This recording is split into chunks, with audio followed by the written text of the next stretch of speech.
Naam, wana ukuu wa Mwafrika, bado tupo katika vita vinavyoendelea Mashariki ya Kati, kati ya Israeli na Irani.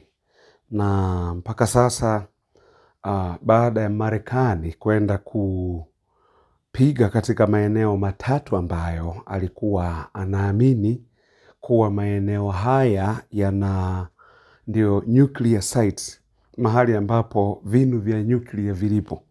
Lakini kumbe Mwajemi alikuwa ana akili zaidi kuliko Marekani. Ameenda kupiga majengo ambayo hamna kitu kwa ndani, walishaondoa siku nyingi. Yaani Mwajemi alijua kuna shetani lazima atakuja kuingia hapa, aje avamie, aje apige. Ndio maana Mwajemi akaondoa, na hivi karibuni wamesema watazindua kinu kingine cha nuclear ambacho hakijulikani mpaka sasa kiko wapi. Huyo ndio Mwajemi. Kumbuka Mwajemi sio Mwarabu. Wajemi ni watu wengine. Sasa katika taarifa zilizopo, maana mimi hapa ni kukuupdate mambo ambayo yanaendelea. Katika taarifa zilizopo ni kuwa Wajemi wamehaki kamera za Israel. Hizi kamera hizi za mtaani, CCTV kamera hizi na hivyo. Wameweza kuzihaki ili kufuatilia mienendo ya Benjamin Netanyahu. Na kwao kule inawaonyesha real time. Yaani maana yake kinachoendelea kwa wakati huo. Ndio maana yake. Wameweza kuhaki kwa sababu ni mbinu ambayo pia waliitumiaga pia watu wa Israeli kuhaki kinachoendelea, kamera za Irani kuhaki kinachoendelea pale.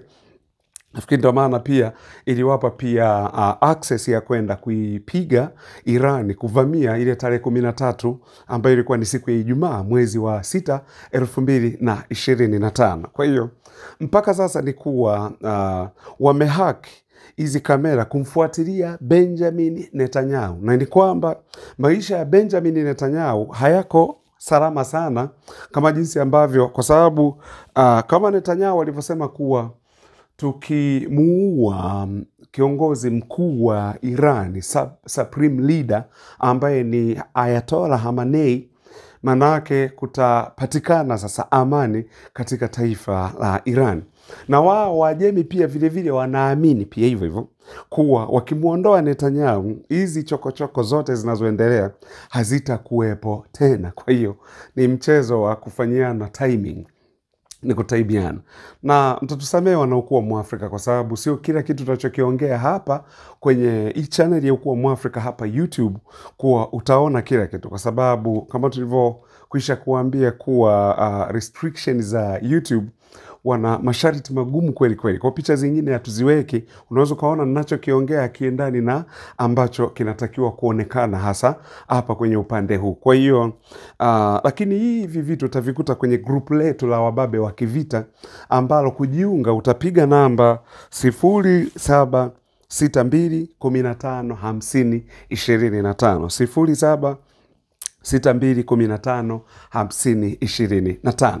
Kwa hiyo niendelee hapa. Mnakumbuka mke wa Benjamin Netanyahu anaitwa Eodithi, nafikiri kitu kama hicho, alisema mume wake yupo katika hatari ya kutaka kuuliwa.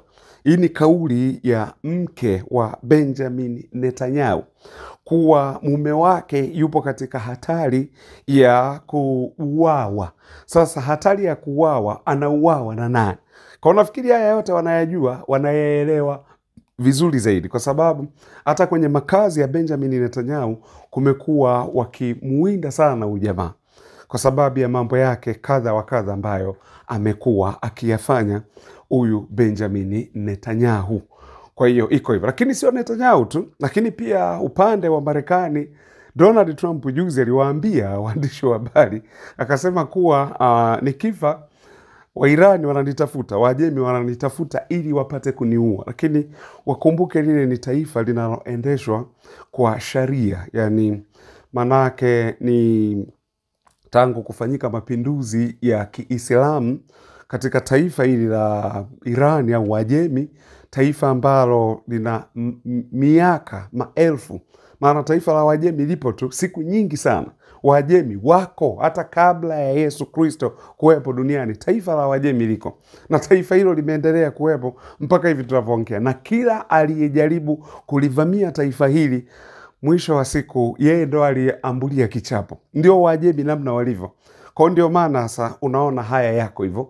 Na Donald Trump akawa anasema kuwa wananitafuta, wanataka kuniua. Akasema kuwa hata yale majaribio mawili ambayo yalifanyika ndani ya Marekani ya kutaka kumuua Donald Trump, alisema kuwa walikuwa ni Waajemi ndio walikuwa wanapanga mipango hii. Hatujui kweli wa hilo uko namna gani, kwa sababu watu wa magharibi wanaongeaga tu chochote ambacho wanaamua kukiongea. Kwa hiyo hivyo ndivyo ambavyo Netanyahu anawindwa na kutafutwa, mpaka jamaa wamehack zile kamera za Israeli, na kamera zile wamezihaki kwa ajili ya kuhakikisha kuwa basi Benjamin Netanyahu wataweza kumuondoa kwa namna ambavyo wamesema. Lakini niendelee kukupa update ya kinachoendelea. Baada ya Marekani kwenda kupiga maeneo ambayo yanaaminika kuwa ndio kuna vinu vya nyuklia, maana kuna maeneo matatu aliyoyapiga.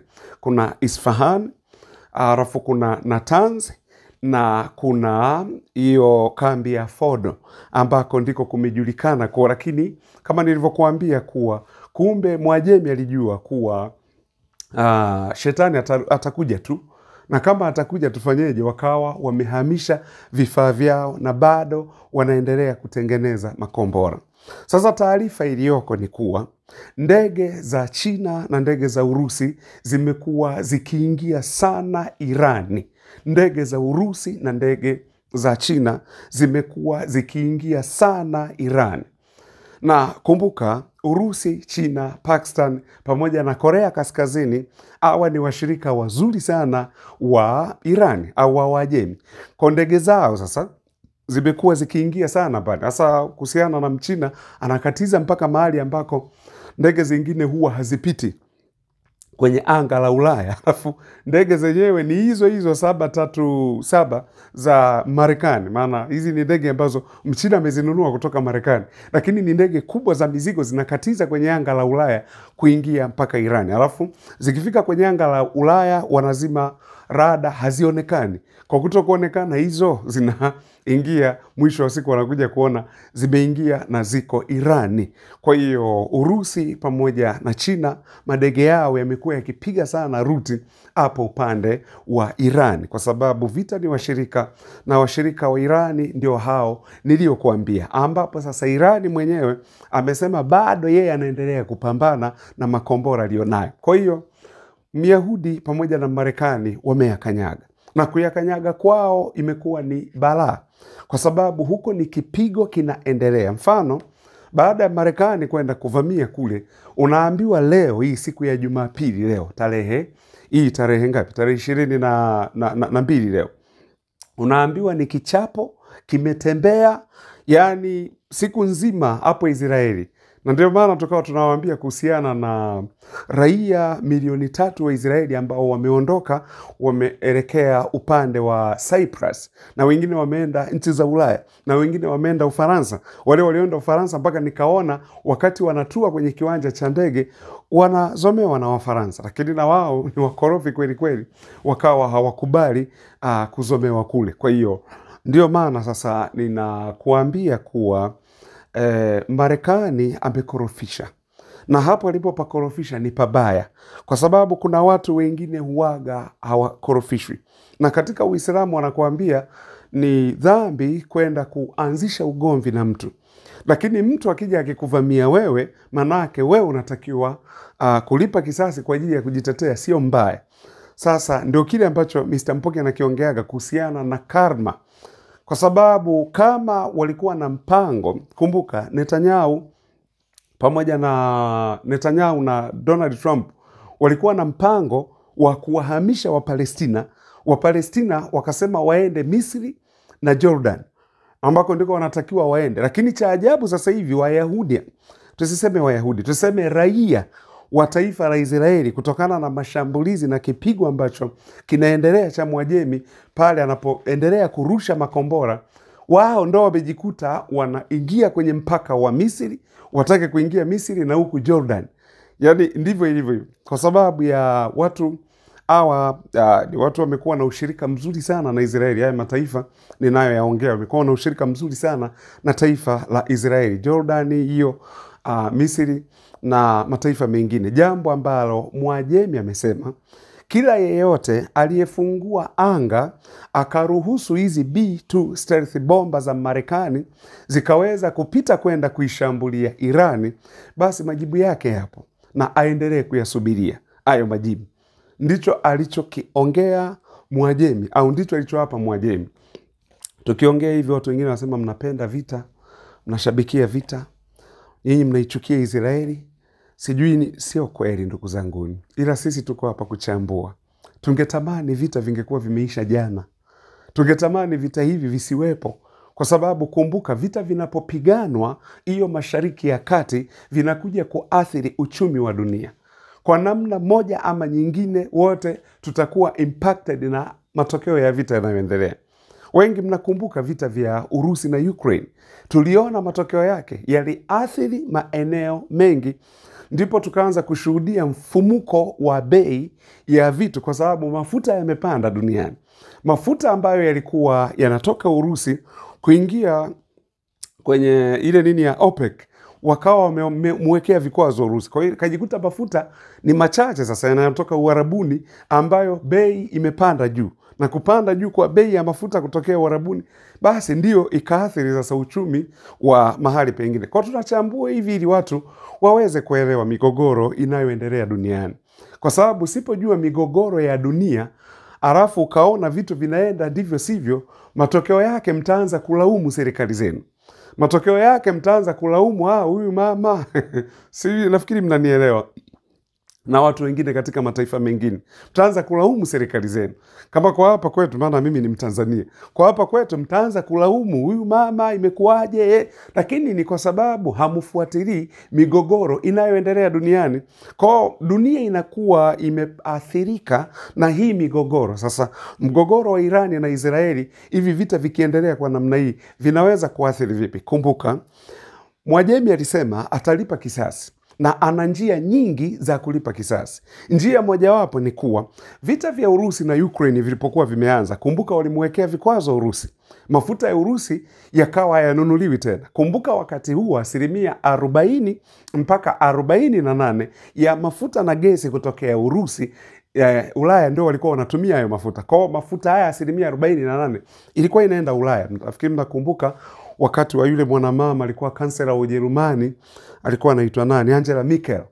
Mnakumbuka ambapo waliwekeana mkataba na Vladimir Putin kujenga bomba la mafuta kutoka Urusi kwenda mpaka Ujerumani. Mabomba mawili nafikiri ambayo hawa waliyajenga hivyo. Kwa hiyo baada ya kuweka vikwazo, kwa sababu Olaf Scholz ndo huyo aliyekuwa sasa amemaliza muda wake, aliyekuwa kansela wa Ujerumani, ameingia kansela mwingine. Lakini baada ya kumwekea vikwazo, manake mafuta ya Urusi yale hayaendi upande wa Ulaya, wakageukia mafuta ya Uarabuni.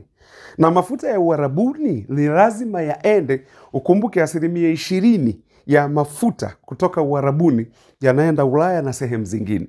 Na haya mafuta ya Uarabuni lazima yabebwe na meli, na meli hizi lazima zipite kwenye bahari ya Hormuz. Na hii bahari ya Hormuz, mlango wa bahari ya Hormuz, anayemiliki huo mlango ni Mwajemi. Kwa akiufunga, manake meli hapo hazitapita. Unataka kuniambia impact itakuwa kubwa kiasi gani kwa ulimwengu? Kwa sababu ukumbuke Ulaya kule wakiathirika, ndio Afrika tumeathirika, kwa sababu ya mifumo ambayo walikuwa wameconnect tangu enzi hizo walipogawana ili bara la Afrika. Kwa hiyo tumekuwa tunaathirika kutokana na mifumo hiyo ya miaka hiyo. Ndio maana nakuambia hatupendi vita, lakini tufanyeje wakati wanapigana? Kazi yetu ni kukupa taarifa na maarifa ili uweze kuelewa migogoro hii inaendaje. Mwisho wa siku msije mkaanza kulaumu serikali zenu mnapoona vitu mafuta yameenda juu, yamepanda bei, kama mgogoro huu utaendelea. Kwa hiyo ndugu zanguni, ndivyo hivyo. Lakini kiukweli ni kuwa Mwajemi anapeleka moto usiokuwa wa kawaida, na amesema nchi yoyote iliyohusika kumsaidia Marekani kupita kwenye anga lake, Na ukumbuke juzi hapa Iraq imepeleka kesi Umoja wa Mataifa kuishutumu Israeli kutumia anga lake kuishambulia Iran. Hii ni Iraq. Wameishutumu, yani wamepeleka kesi Umoja wa Mataifa kuilaumu Israeli katika kutumia anga lake kuishambulia Iran. Kwa hiyo kuna nchi mbalimbali, maana kuna nchi zingine ambazo zinaruhusu sasa ndege kupita kwenye anga lake, kama nchi kama Oman, nchi kama Jordan na hivyo. Kwa hiyo Mwajemi amesema yeyote aliyehusika, iwe ni kwa kificho, iwe ni kwa uwazi, atalipa na gharama itakuwa ni kubwa. Kwa hiyo ndugu zangu, ni tuombee amani ya dunia. Usiwaombee tu Israeli, usiwaombee tu Irani, waombee wote kuwe na amani duniani. Mwisho kabisa, Donald Trump aliyejitapa kuwa anakuja kuleta amani ndio amekuwa mtu wa kwanza kuleta vita. Donald Trump sijui, mimi simuelewi, lakini mambo ndivyo yanavyoenda. Nikukumbusha tena kuwa unaweza ukaingia kwenye grupu letu la wababe wa kivita, lakini pale kuna malipo ambayo kwa mwezi ni shilingi 5,000, lakini ukitaka kwa mwaka mzima unaweza ukalipa shilingi 10,000 tu. Ndio utapata taarifa nyingi na picha ambazo tutakuwa tunazirusha kule, ambazo hapa YouTube uwezo ukaziona. Utapiga namba 0762 15 50 25. Asanteni sana.